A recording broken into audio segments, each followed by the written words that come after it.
Senator Birmingham. Thanks, President. President, my question is to the Minister representing the Prime Minister and the Minister for Foreign Affairs, Senator Farrell. Does the Albanese government believe there are specific risks to the safety of Australians that result from travelling through Doha Airport? Thank you, Senator Birmingham. Senator Farrell. Thank you, President, and thank Senator Birmingham for his question. I personally have just travelled through Doha Airport on my way back from a holiday a few weeks ago, and I personally don't see any risks. I think the issue that the Senator is referring to is an event that occurred some time ago where at the same time that an Australian flight was due to fly out of Doha, there was a terrible incident, of course, occurred where a newborn baby was left in a bin in the airport, and for whatever reason, a decision was made by the Qatari authorities to take some action against a number of Australian women who were on the plane flying back to Australia. The Transport Minister this morning made reference to this issue when she was releasing her green paper on the aviation industry at Canberra Airport, so that was one of the issues that she has Thank you, Minister raised. Farrell. The time for answering has expired. Senator Birmingham, first supplementary. Thanks, President. And President, noting the statements the Minister's referred to of the Minister for Transport, that the incident at Hamad International Airport, quote, obviously was a context of the decision that I made, and given the seriousness with which the Minister for Transport must view that issue, and the consequences on her current decision-making about future travel and future flights, has the government changed or updated the travel advice for Australians who are travelling through Doha? Thank you, Senator Birmingham. Minister Farrell. Thank you, President. Thank Senator Birmingham for that question. I'm a bit unclear about the timeline you're talking about. If you're indicating, has the government made any changes to its advice since the Minister made her statement this morning? I don't know the answer to that question, but I'm very happy to make some inquiries to find out whether or not there has been any change. I'm not aware of any change that's been made, but in light of the fact that you've asked me this question, I will follow up and see whether any changes have been made to this or any other advice that we might give Australian travellers. Thank you, Minister. Senator Farrell, beg your pardon, sorry, Senator Birmingham, second supplementary. Thanks, President. If the issues cited by the Minister for Transport are of such concern as to have informed and driven her rejection of the Qatar Airways application, why are Albanese government ministers, including yourself, Minister Farrell, publicly encouraging Qatar to put more flights into secondary airports and more seats in its existing landing slots? Is safety a real concern or just a smokescreen? Do you want more people flying through Doha or less people flying through Doha? Thank you, Senator Birmingham. Minister Farrell. Thank you, President, and thank Senator Birmingham for his question. Look, I don't think there's any inconsistencies here. I am advised that the travel advice remains to exercise normal travel precautions. So, to the best of my knowledge, in answer to your earlier question, we have not changed the advice, other than to say that to exercise normal travel precautions. My response, particularly to the issue of Qatar, was to say that if they want additional flights into Australia, then there are opportunities for them to use existing rights. And one of those rights, as you well know, Senator Birmingham, is to fly into airports like the Adelaide Airport, like the Canberra Airport, like Broome, like Cairns, like Avalon. Sorry, Minister, the time for answering has expired. Senator Sterle. Thank you, President. My question is to the Minister for Trade and Tourism, Senator Farrell. Last month, the Australian government announced that China would remove the 80.5% anti-dumping and countervailing duties on Australian barley. It has been reported that the Chinese duties on Australian barley effectively blocked exports to that market worth nearly $1 billion prior to the duties being imposed. This outcome has been welcomed by Australian grain producers and exporters, as China has historically been a very important export market for malting barley over many decades. Could the Ministry outline what action the Albanese government has taken to pave the way for the re-entry of Australian barley to the Chinese market? Thank you, Senator Sterle. Minister Farrell. Thank you, President. Can I thank Senator Sterle? He's a great Western Australian senator and a great interest in this issue for his constituents in Western Australia. And the lifting of the 80.5% tariff on Australian barley exports last month by Chinese authorities has highlighted the benefits of the Albanese Labor government's approach to engaging in mature dialogue to stabilise the relationship with our largest trading partner. This year, I've had 3 meetings with the Chinese Commerce Minister, Minister Weng Wentao, including travelling to Beijing in May to co-chair the first in-person meeting between Australia and Chinese trade ministers since 2019.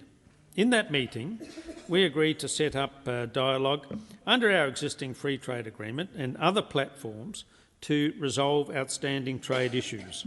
Bilateral engagement at all levels is intensifying, including this week, where the 7th Australia-China high-level dialogue is taking place. Last week, I, along with Ministers Watt and King, were pleased to witness the first Western Australian barley shipment to China in 3 years, departing from the Kwinana grain terminal. Yes, Senator Watt, delivering for agriculture in the great state of Western Australia. No, I know you don't like it. I know you don't like them getting their barley back into China, but under the Albanese Labor government, stewardship, Australian barley... Order. Senator Canavan, I've just called the chamber to order. Minister, please continue. Under Australian barley exporters now have an opportunity to re-enter the Chinese market much earlier than if we'd continued to prosecute our case through the World Trade Organisation. This government is delivering positive outcomes for all of our farmers and regional Australia, especially Western Australia. Thank you, Minister Farrell. Senator Sterle, first supplementary. Yes, President. The removal of Chinese import duties on Australian barley is a welcome development. Indeed. But trade impediments imposed by China are affecting the export of other Australian products, including wine, lobster and red meat. What is the Albanese government doing to remove these remaining trade impediments, Minister? Minister Farrell. Thank you, President, and thank Senator Sterle again for his first supplementary question. Progress is being made, but there's still some way to go until we see normal trade resume across the board with China. The Albanese government is working hard to remove remaining trade impediments, including those affecting wine, lobster, red meat and hay.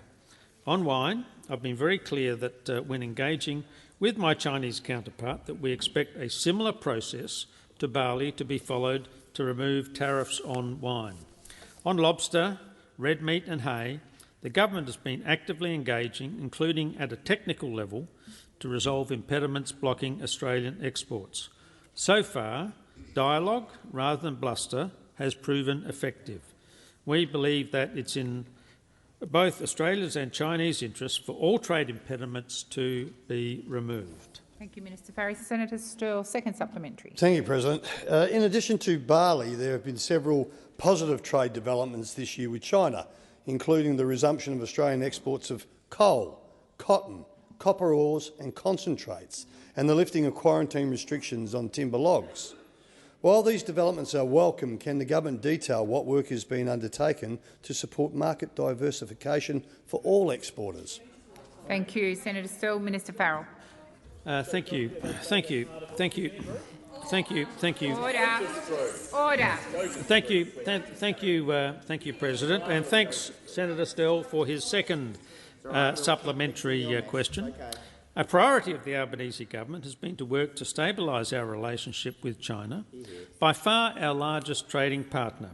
But recent experience demonstrates that over-reliance on any single trading partner comes with its risks.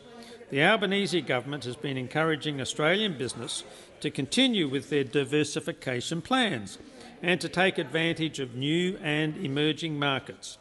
A key element of the government's trade diversification agenda is entering into new and comprehensive free trade agreements. The United Kingdom and the Indian markets, well, you never got them through. You might have got the agreement, but you never got them through the parliament, and we did. We did, and I know you hate that. But we now offer opportunities for Australian producers and traders, Thank you, Minister and Farrell. we are the in time tough for negotiations has to expired. conclude. Senator Cash. Thank you, President. My question is to the Minister representing the Minister for Workplace Relations, Senator Watt. In an interview this week with Andrew Clennell on Sky News, when asked whether service contractors were excluded from the labour hire provisions of Labor's IR bill, Minister Burke said, and I quote, completely, service contractors have been deliberately excluded.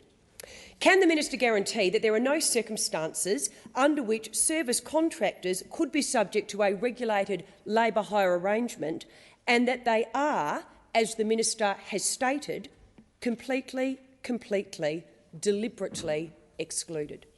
Thank you, Senator Cash. Minister Watt. Thank you, President. And it's always good to get a question about workplace relations from the Minister who was in charge of these portfolios when a police raid on union officers was leaked from a minister's office. It's always good to get a question about workplace relations. Straight to the history. Senator Straight Watt. to the history. Straight to the record. Senator Watt. Order.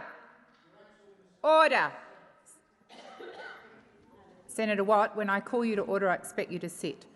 Senator Scarr. President, personal reflection. I've previously taken exactly this point of order when Senator Watt has raised this matter. It is contrary to what the federal court found, and Senator Watt should withdraw, as he has previously.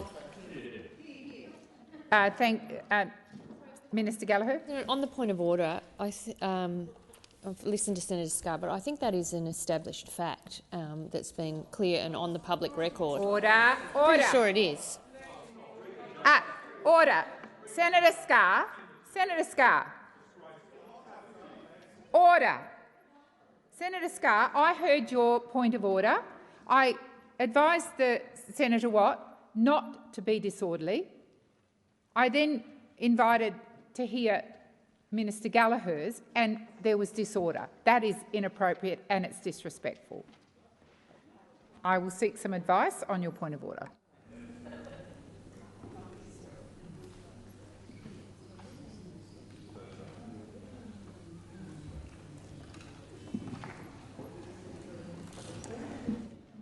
Thank you. Senator Watt, I was going to call you to order prior to Senator Scarr jumping to order to remind you to get to the question. I am not fully aware of the matters that Senator Scarr has raised, and I invite you to withdraw those comments and get to the point of your response. Thank you. President. Thank you. The direct answer to the question from Senator Cash is that, as Minister Burke has made clear on many occasions, the government accepts that there are legitimate uses for labour hire in the workforce, particularly areas such as surge, temporary replacement or specialised workforces. But as I was saying the other day when Senator Cash asked me a question about this, if an employer has an enterprise agreement and agrees to certain minimum rates of pay, then that employer should not be able to use loopholes within our industrial relations laws to undercut the wages they have agreed to. And that's what this is about. Minister Watt, please resume your seat. Senator Cash. A point of order in relation to direct relevance. I quoted the minister and I asked Senator Watt quite clearly, are there any circumstances under which service contractors could be subjected to a labour hire arrangement? Thank the you, minister Senator, is Senator telling Cash, the truth. Senator the answer is Senator Cash, there is no need to continue on. I will rule on your point of order and I will remind order on my right. And I will remind the minister of your question. Minister. Thanks, President. And the next point I was going to make, until Senator Cash interrupted, was that if the arrangement is to provide a service other than labour, that will be completely different and the Fair Work Commission will be able to exclude them. So there will be circumstances where, because of specialised arrangements and specialised labour, the Fair Work Commission will have the ability to exclude those forms of— well, there's a lot of— if you knew anything about industrial relations— I take the interjection from Senator Birmingham. If you knew the slightest thing about industrial relations law, you would know that the Fair Work Commission has discretion to decide many things. And Senator Cash should know that as a former industrial relations practitioner. Order. Senator Cash, your leader is on his feet. Senator Birmingham. President, point of order on direct relevance, and Senator Cash asked a question seeking a specific response to a very specific quote from Minister Burke about whether service providers were completely, deliberately excluded. Now, in terms of the minister being directly relevant, and this was particularly relevant to the exchange just had between the minister and I across the chamber, it sounds like he is watering down the minister's statement that they are not completely, deliberately excluded. You've now moved on to a and debating I would invite point. the minister to be crystal clear on that Senator before Birmingham, he gives condescending lectures across the chamber. Order. Order. Order across the chamber. As all senators in this place are aware, if there are interjections, the minister may take those interjections. He took your interjection, Senator Birmingham, and he had started to be directly relevant to the question. Senator Cash, you were very close then to me asking you to withdraw about you used the word lies. I'm just asking people to be mindful of their language. I am asking all senators to be mindful of their language. Minister Watt, please continue. Thank you. So, to make it even more clear for Senator Birmingham and Senator Cash, the Closing Loopholes Bill gives service contractors a clear pathway for demonstrating that their arrangements are not those the government aims to address with this measure. But let's be clear about what this is about. Order. What this is about is we have a coalition who cannot get over the fact that low wages are not the deliberate design feature of the economic policy of an Australian government. Senator Watt, order. Order on my left. Senator Ruston and Senator Cash. Minister Watt, please continue. Thank you. Senator Cash, second supplementary. Thank you. Minister, proposed section 306G of the bill provides a clear exemption from the regulated labour hire arrangement for training and short-term arrangements. Given Minister Burke's statement that completely service contractors have been deliberately excluded, can the minister please advise the Senate what section of the bill provides the specific exclusion for service contractors that Minister Burke has referred to? Thank you, Senator Cash, and I inadvertently called that your second. It was your first supplementary. Minister Watt. As I say, Senator Cash, I don't have the bill in front of me, but the Closing Loopholes Bill gives service contractors a clear pathway for demonstrating that their arrangements are not those the government aims to address with this measure, and I've already indicated what the intention is here. But the intention of the opposition in this debate, of course, is to keep the loopholes wide open. Minister, please resume your seats. Senator Cash. Thank you. Direct relevance. I asked the minister a simple and very, very clear question. What section of the bill provides the specific exclusion for service contractors? If the minister does not know, I am more than happy for him to take it on notice. Thank you, Senator Cash. You also talked about short-term contracts. I believe that the minister is being relevant, but I will continue to listen particularly to your point of order on direct relevance. Minister. Thank you, President. So, as I say, what this is really about is a coalition that still hasn't gotten over the fact they lost the last election. They can't get over the fact that there's a government that wants to close the loopholes. I mentioned earlier in the week that Senator Cash previously was saying that IR changes would take us back to the dark ages. But why stop there, Senator Cash? Why not say that it's going to take us back to the ice age? Oh, that's right. You did that by freezing wages for 10 years. We had frozen wages in your ice age. Please resume your seat. Order. Minister Watt, please continue. Why not go back even further to the Jurassic Age? Because there's certainly a lot of dinosaurs over there when it comes to workplace relations policy. Dark Ages, Ice Age, Jurassic Age, take your pick. What we know is that you are the people who want to keep those loopholes open, who want to keep workers being exploited and want to support employers who are undercutting their competitors. Thank you. Senator McGrath, that was incredibly disorderly to continue to shout out. Senator Cash, second supplementary. Thank you. Minister, why has Minister Burke given himself up to 32 clauses in the government's new IR bill which give him extraordinarily broad ministerial powers to change the laws with the stroke of a pen, including powers to rope in even more businesses if he doesn't like a decision that has been made by the Fair Work Commission to exclude those businesses? Thank you. Senator Cash. Minister Watt. Well, it wouldn't be a Thursday afternoon in the Senate without a new scare campaign from Senator Cash, would it? Extraordinary stroke of a pen, dark ages. I mean, seriously, this nonsense that you pull out every time we want to do something about fixing wages, it is laughable. It is laughable. And in answer to your previous question, Senator Cash, take a look at section 306, capital 8AB. Senator Watt. Order. Senator Cash. Senator Cash. Senator Mackenzie. Just on a point of order, Madam President, the minister needs to direct his comments to Senator Cash through the chair. Thank you, Senator Mackenzie. I will remind the minister for that, but I'd particularly like to remind the chamber that you all need to be respectful and orderly and not shout out. Minister Watt.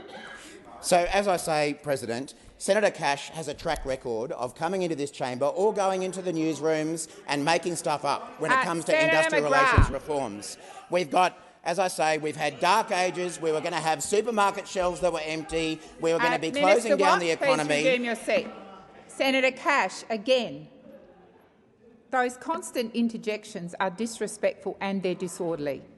I would ask you to listen in respectful silence. Minister Watt. Next week, I predict Senator Cash will be in here saying that this will end the weekend. Oh, that's right, you've already done that one. After that, it'll end the backyard barbecue. Oh, that's right, you've already done that one. Every scare campaign you have ever made up about industrial relations changes is wrong because wages are moving again under the Albanese government, and we want that to continue. Order. Order. Senator Mackenzie, we are moving on. Senator Shoebridge. Oh, thanks very much, President. My question is to the Minister representing the Minister for Defence. With opposition growing in the US Congress to passing any legislation that allows Australia even one Virginia-class nuclear submarine because of an entrenched lack of capability in the US industry to build enough submarines for their use, what is the Albanese government's plan B for when no subs are approved and the first pillar of AUKUS sinks? Thank you, Senator Shoebridge. Minister Farrell.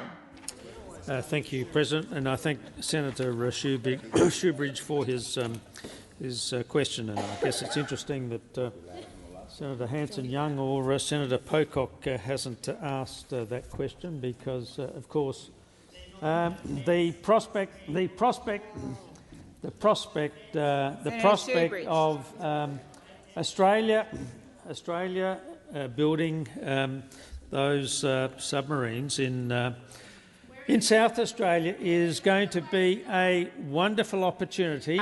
Minister Farrell, please resume your seat. Senator Shoebridge. This is not about the submarines. Senator Shoebridge, it's relevance. Senator Shoebridge, it's why, relevance. Senator Shoebridge, why are you on your feet? Because I would ask you to bring the minister Okay, to... so you're on a point of order. Correct. Then you need to stand and indicate it's a point of order. Point of order. Thank you. The minister is not being relevant. The question is not about boats that might be built from 2040 in South Australia, which he seems to be fixated on. It's the boats that you're not going to get out of the United States from 2030 built in the US. I'll remind Minister Farrell of your question. Minister Farrell. Thank you. Thank you. Thank you, President. I simply don't agree with the fundamental premise of your question, Senator Shoebridge. We've reached an agreement, Australia, the United States and the United Kingdom have reached an agreement on a program to increase our defence capabilities in a more dangerous world. Perhaps you haven't noticed, Senator Shoebridge, but a small country like Ukraine has just been invaded illegally and immorally by... Minister Farrell, please resume your seat. Senator Shoebridge. Point of order. The question at no point referenced the Ukraine, but is about congressional approval for Virginia-class submarines being made available to Australia. Could you please direct the minister to the question? The minister is answering your question. You may not like the answer, but he nevertheless has answered the question. Minister Farrell, please continue. Can I say this? We've got a fantastic ambassador in the United States, in the former Prime Minister, Prime Minister Rudd, and of course,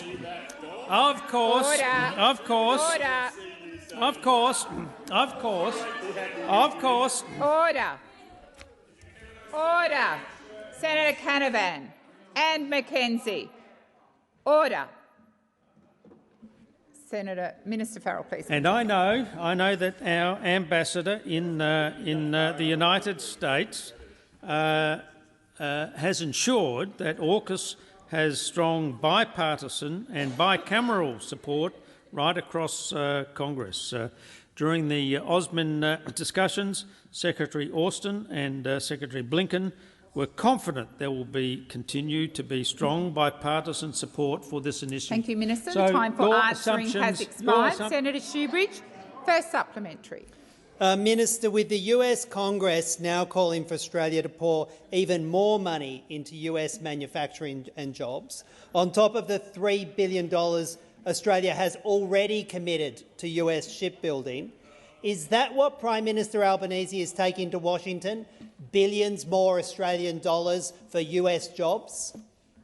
Thank you, Senator Shoebridge. Minister Farrell. Thank you, President. Thank Senator Shoebridge for his first supplementary question. What Prime Minister Albanese will be taking to the United States is goodwill between Australia and our most important military ally, the United States. An arrangement, I might say, which was formed in the darkest days of World War II between John Curtin and President Roosevelt. In the world in which we live, Senator Shoebridge, we need allies and. Minister Farrell, please resume your seat. Senator Shoebridge.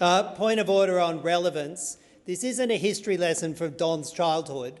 This is about whether the Prime Minister is taking billions more dollars of Australian taxpayers' money to bail out the US shipbuilding industry. Senator Shoebridge, I will remind the Minister of your question, and I will remind you that you refer to people in this place by their correct titles. Minister Farrell.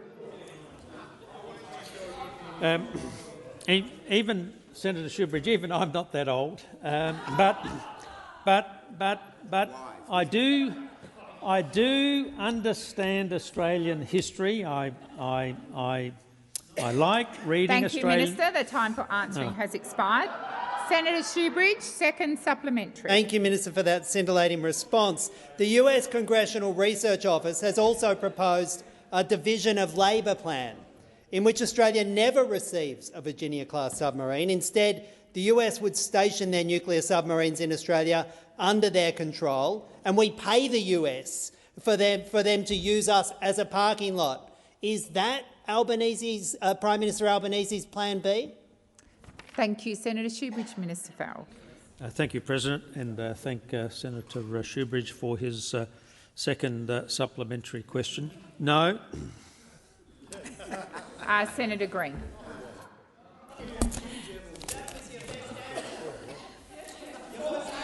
Order. Order. Order. Senator Green. Senator Birmingham, I have a senator on her feet for the next question. Senator Green. My question is to the Minister representing the Minister for Infrastructure, Transport, Regional Development and Local Government, Senator Watt. I refer to the Albanese Labor government's commitment to reform Australia's aviation sector so it delivers for the Australian economy, workers and consumers.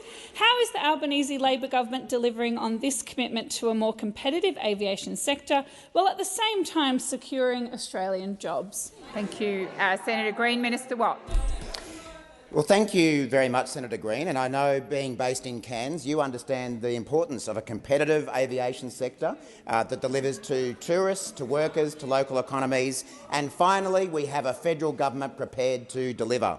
I know that Senator Green, like so many on this side of the chamber, understands the importance of Australia's aviation sector to the economic prosperity of our nation and to the lives of all Australians who rely on this critical service. But as we all know, and as all of you over there know, the previous government left the aviation policy space in tatters.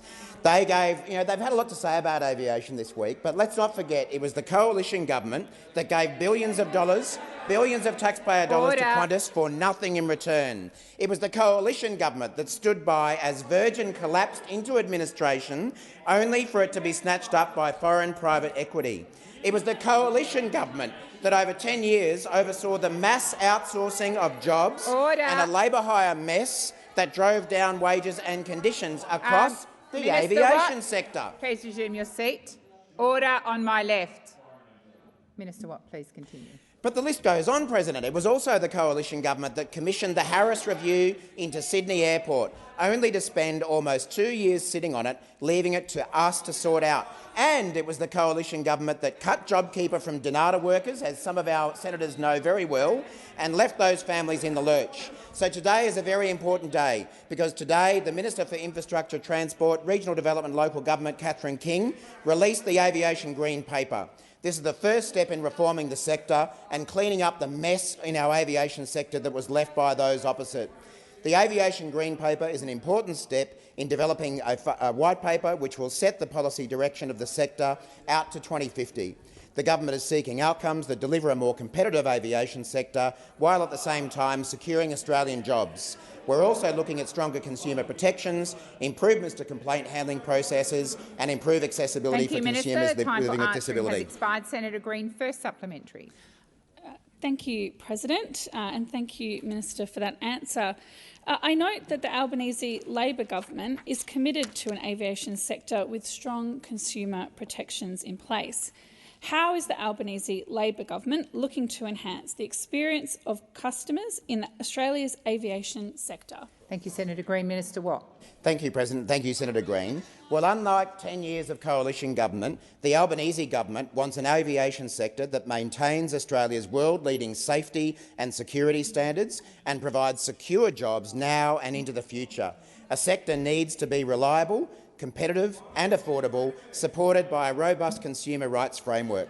And that's why the Aviation Green Paper, something the last coalition government never bothered to get around to, looks to stronger consumer protections, improvements to complaint handling processes and improved accessibility for consumers living with disability.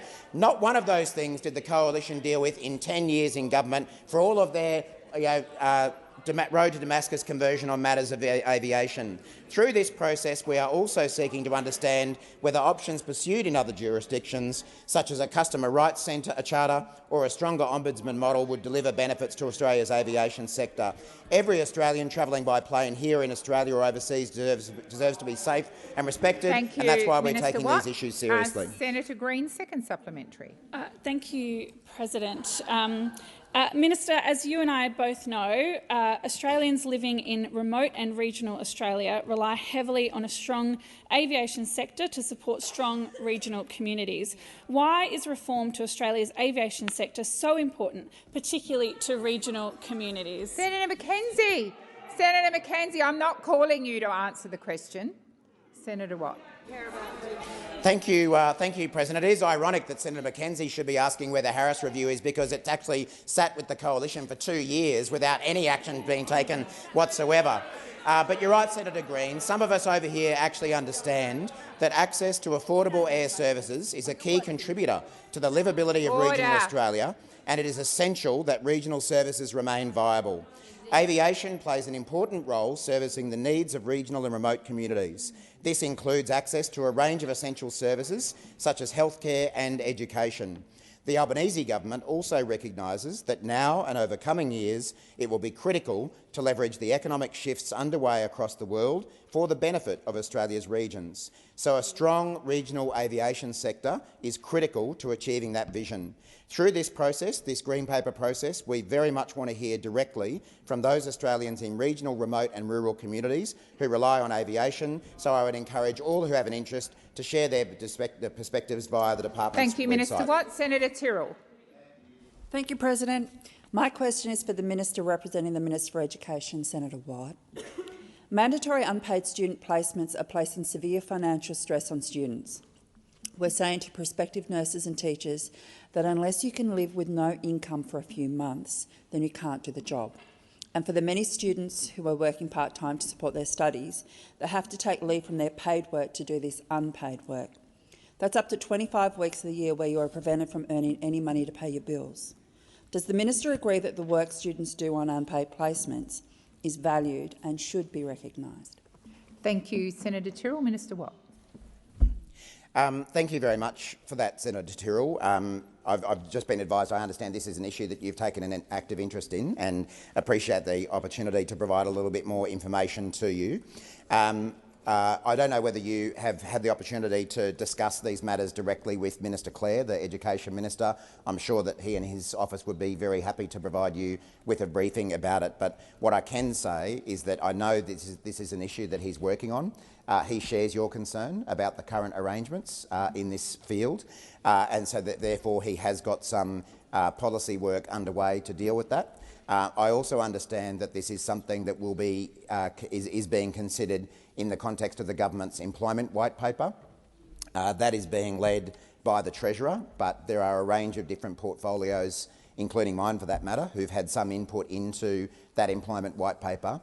And it will be looking at a whole range of issues to do with the future employment of Australians, the employment arrangements that should sit around that, and the issues that you have raised will also be considered in that context. So the government has a couple of different pieces of work underway to examine these issues. We're not at a point yet where we have a solution to them, but I'm sure, as I say, the relevant ministers would be more than happy to involve you in that process and get your perspectives. If there are local students, workers, businesses who are affected by this, I'd certainly encourage you to put forward their views to those ministers as well, so that we can take those views into account in coming up with those policy solutions. So the Treasurer, I think, is on the record having said that the employment white paper will be delivered this calendar year. I imagine that means that there won't be too much longer to wait before there's some concrete information out there. I don't have a time frame for the work that Minister Clare has got underway, but I'm sure that it's something that he's attending to as a priority as well. Thank you, Minister. Senator Tyrrell, first supplementary. Thank you, President. Tasmania currently has a shortfall of approximately 100 teachers. Many of the degrees that require placements like nursing, teaching and social work are areas with critical workforce shortages right now. We know that students are dropping out of these degrees because they can't afford to do the required placement. Do you agree that mandatory unpaid placements are contributing to these workforce shortages? Thank you, Senator Tyrrell. Minister Watt. I think, Senator Tyrrell, you've named, I think, some of the sectors where this has been an issue, and talking with my colleagues now, there are other sectors as well. I think the aged care sector, a range of health professions, education sectors, this has been an issue. I guess I'm not really in a position to give you my personal opinion on this, because these are issues that are currently being examined within government. But I think you can take it as an assurance that the fact that these are being looked at by the government indicates that we do recognise there are some problems here. So, as I say, over the coming months, through those couple of different policy processes I've talked about, we do hope to come up with some answers to these problems. And as I said before, I'd certainly encourage you to become involved in those processes if you're not already. Thank you, Minister Watt. Senator Tyrrell, second supplementary. Thank you, President. I've just got a text. I'm having a meeting with him next week. Students are also required to take on a help debt for the cost of their unpaid placement. Basically, the student isn't being paid, their training provider isn't being paid, but the university is being paid. Does the minister believe it's fair that universities get paid a full unit's fee for a course they don't have to actually deliver? Thank you, Senator Tyrrell. Minister Watt.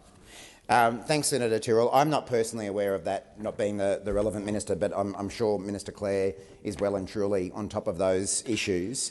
Again,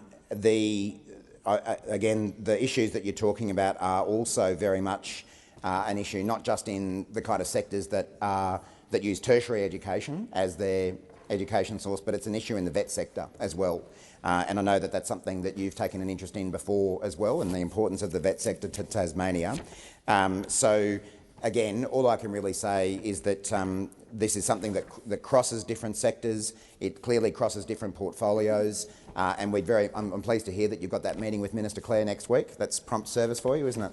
And I'm hopeful that you'll be able to have a constructive discussion with him. Thank you, Minister Watt. Senator McKenzie. Thank you, Madam President. My question is to the Minister representing the Treasurer, Senator Gallagher. In defending the government's policy of protecting a certain carrier and slugging travellers with high-cost airfares, the Prime Minister has repeatedly claimed, and I quote, "In Australia we have the most open aviation market in the world, bar none." That was on ABC Radio on the 31st of August, and again on Sky News. It in fact is the most competitive market in the world. The government's 2-month late aviation green paper, released by the Minister for Transport today, says on page 26, and I quote, "Australia's domestic aviation sector is highly concentrated, with a few market participants. Combined, the two groups control 95.1% of the Australian domestic market." Minister, who is correct, the Prime Minister or Minister King's aviation green paper? Thank you, Senator McKenzie. Minister Gallagher. Thank you very much, and I thank Senator McKenzie for the question, and I don't see any inconsistency in those statements at all. But I am happy to talk about the issue of aviation and competition and the fact that we are cleaning up a mess that we've inherited yet again. Let's think of all of the areas that we are actually having to deal with after a decade of failure. I don't even know what you were all doing when you came to work, but it obviously was not very much, because we inherited an energy crisis, we have pressures in health, we have pressures in infrastructure, we have pressures in aviation. Please resume your seat. Senator Birmingham. President, I think this is a very clear case of direct relevance, and I'm sure I could almost feel it in your body language that if I hadn't stood when I did, you were about to draw the minister to the question, that in the first 30 seconds to decide to pivot purely to a commentary on the previous government, when asked solely a question that covered statements of the Prime Minister about the aviation market, a quote from the Aviation Green Paper, and sought clarification between the consistency of those statements. The question was entirely exclusively about the aviation market, its competitiveness or its concentration. Thank you, Senator Birmingham. Senator Watt, on a point of order. Point of order, President. You may well be aware of this, but anyone listening to Senator Gallagher's answer would realise that she answered it in the first 3 or 4 seconds, and she's obviously entitled to carry on her answer as she chooses after that.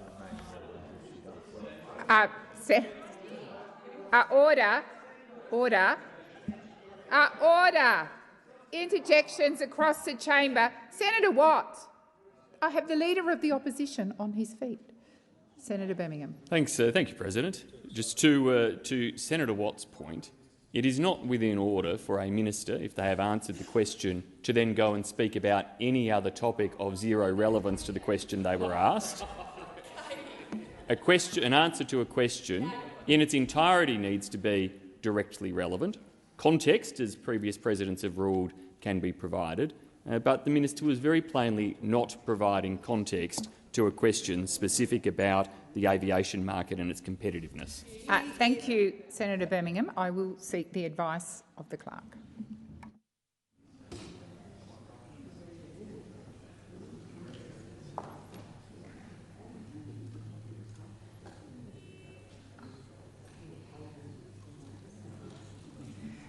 Thank you. So I am advised that the minister did answer the question in the first few seconds of her response, but she has strayed, and I will remind her of your point of order. Minister Gallagher. Thank you, and thank you for that direction, Chair. I will come back to the aviation green paper, which was referenced in Senator Mackenzie's question. It has been released today, and it is the next step in setting up the sector's long-term future, and it is part of cleaning up the mess, as I said, that we inherited from those opposite that clearly did nothing in the last decade. We want a more competitive sector, one with stronger protections and better accessibility for those with a disability.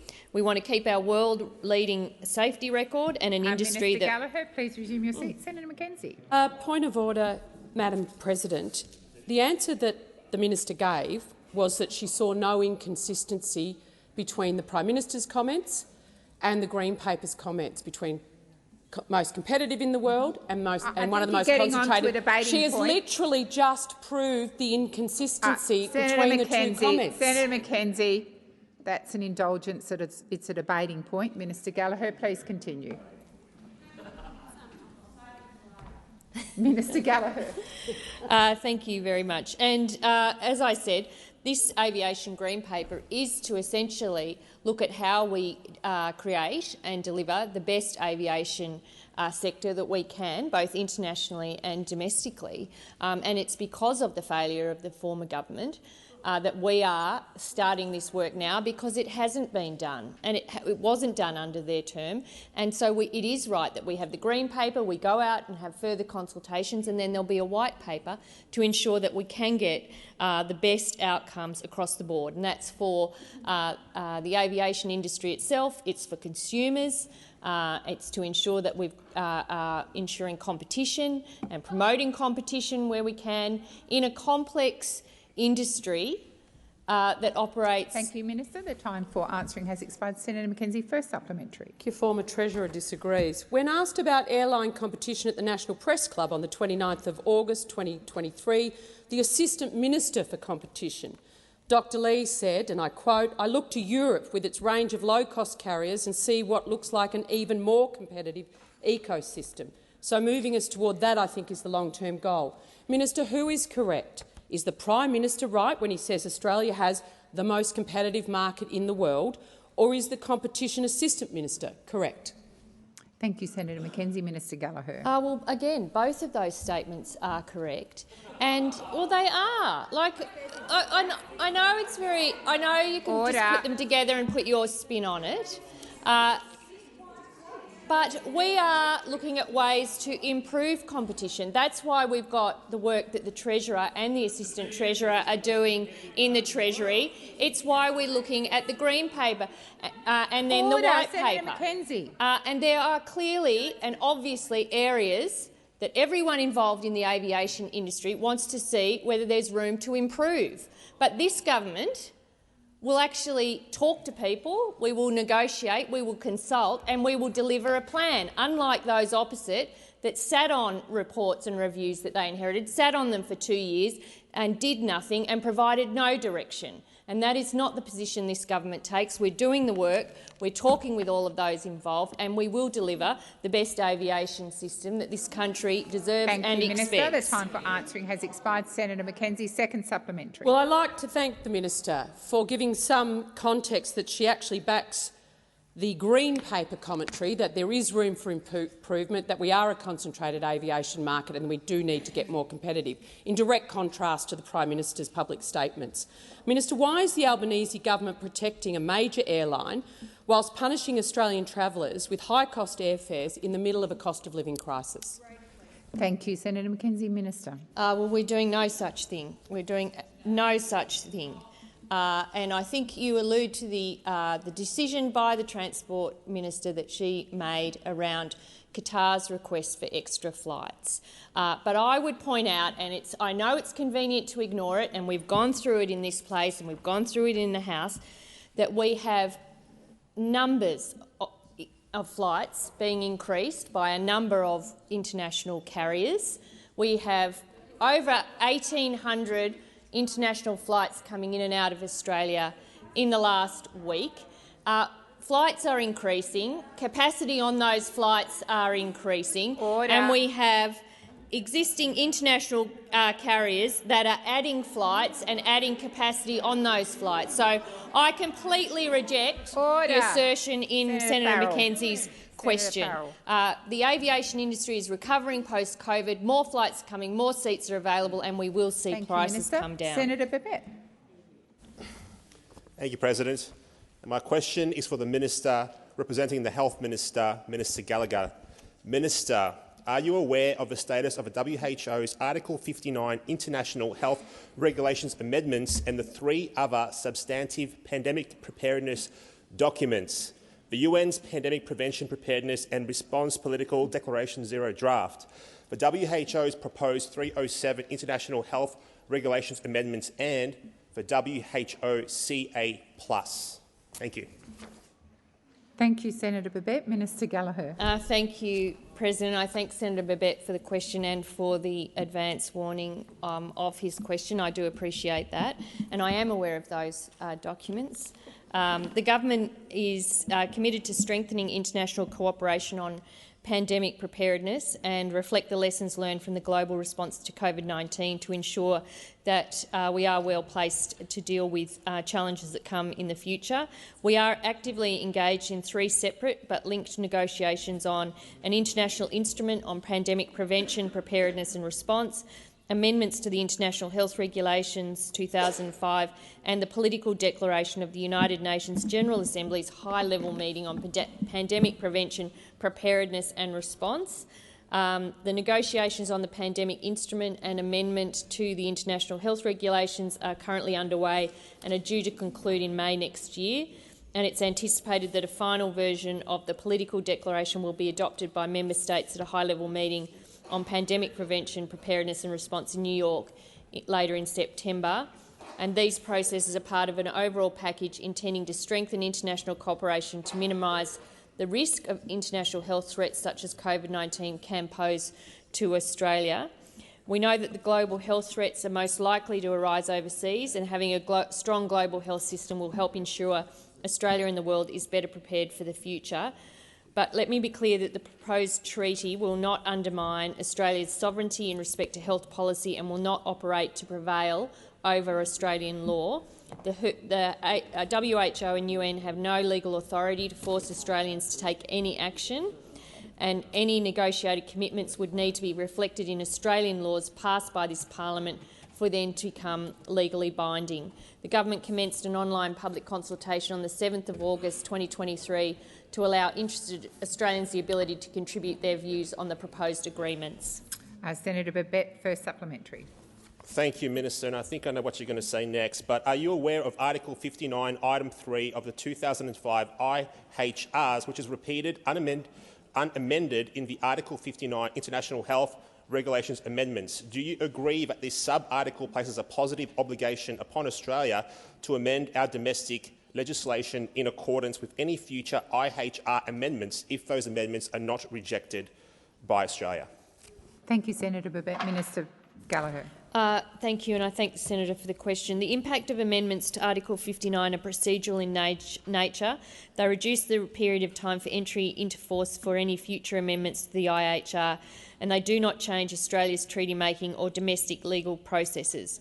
Australia does not and will not support any amendments to the IHR that are against our national interests. countries retain sovereignty over all their health policies, including public health and safety measures such as broader measures, use of masks and vaccines. Any negotiated commitments that need to be reflected in Australian laws have to be passed by this parliament for them to become legally binding, and Article 59 does not alter this. The first chapter of the revised draft treaty circulated to member states on the 22nd of May reinforces the principle that each country retains responsibility and control of its own health policies. Thank you, Minister. Senator Babet, second supplementary. Thank you, Minister. Now, can you please clarify Article 10 of the WHO CA+ and whether it is requiring a member country or state to indemnify vaccine manufacturers and establish compensation schemes for the injured to be paid for by the government? Thank you, Minister. Thank you, Senator Babet. Minister Gallagher. Thank you, President. Thanks, Senator Babet, for the supplementary. This is one of the many proposals set out in the current draft text of the WHO CA+. None of the articles in the text have been agreed to by member states and remain under negotiation. Article 10 of the draft WHO CA+ proposes liability risk management frameworks for medical countermeasures, including vaccines, and the text as currently drafted proposes the establishment of regional and/or international vaccine injury compensation schemes. It also encourages member states to include time-bound indemnity clauses in contracts for the supply or purchase of vaccines specifically developed for the pandemic response.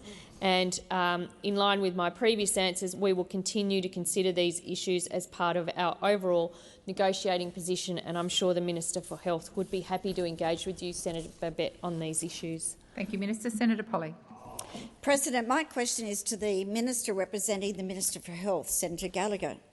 Can the Minister provide an update on how the Albanese government is delivering on its commitment to introduce Medicare urgent care clinics across Australia? How are these clinics helping Australians access affordable health care when they need it, and how are they helping to alleviate pressure on hospital emergency departments? Thank you, Senator Polley. Minister Gallagher.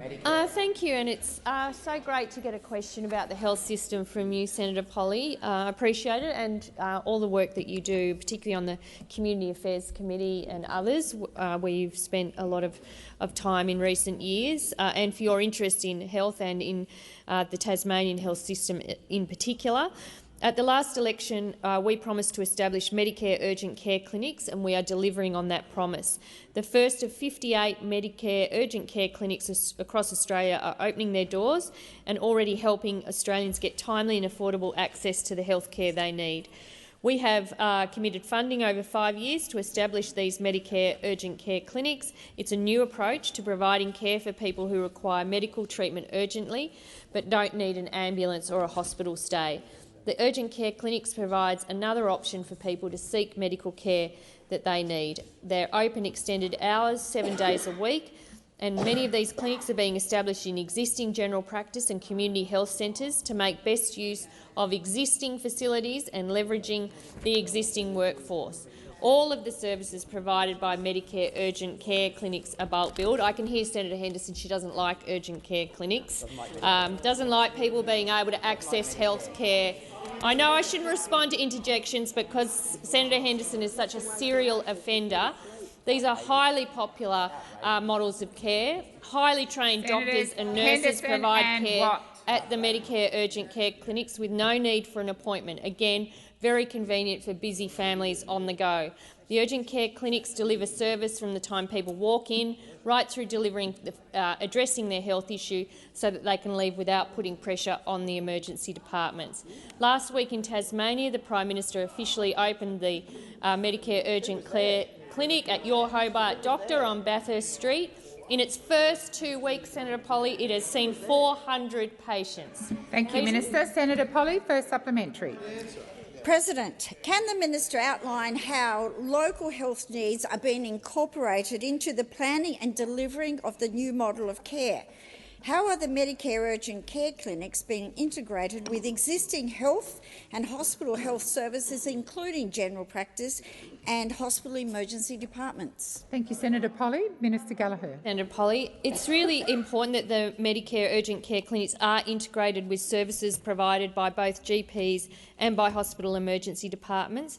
By working closely with states and territories, we are ensuring that the services provided by these clinics are responsive to the needs of local communities, and we're working with GPs and PHNs to ensure the urgent care clinics are set up to deliver the end-to-end care that they need from these clinics. By working to ensure the quality of services provided by urgent care clinics, we will help ease the pressure on hospital emergency departments, and we know that we need to relieve this pressure. It's what the states and territories are telling us, and for anyone who has tried to use an emergency department will know. In New South Wales, for instance, it's estimated that almost half of emergency presentations to New South Wales hospital EDs are for semi-urgent or non-urgent conditions that are better off treated in these urgent care clinics, and we look forward to seeing them develop in the next few months. Minister. Senator Polley, second supplementary. Yes, President. How do the Medicare urgent care clinics complement other actions that the Albanese government is taking to strengthen Medicare and improve Australia's primary health care system? Why are these actions vital to ensuring Australians continue to have access to affordable, high-quality health services? Minister. Very much, Senator Polley, and again for your interest in healthcare, because we know those opposite weren't interested when they're in government, and they're certainly not interested now. The government is determined to strengthen Australia's health system after a decade of neglect, and one of the priorities that this government has been pursuing through National Cabinet by working with states and territories. Remember that under the former government they never really were able to work with states and territories. They like to pick fights with them. But we're working with states and territories to make sure that these urgent care clinics can be delivered in a seamless way, that they're integrated, that they support general practice, that they work with the hospital system, and most importantly, that people who need to access healthcare out of hours on the weekend, when your kids get sick, when they break their arm, and you don't have any other options available, this government's backing you by funding urgent care clinics to make sure that they are available to meet your health needs. Thank you, Minister. Minister Farrell. Thank you, President. And as that's the last question for the week, I ask that further questions be placed on the notice paper. Thank you.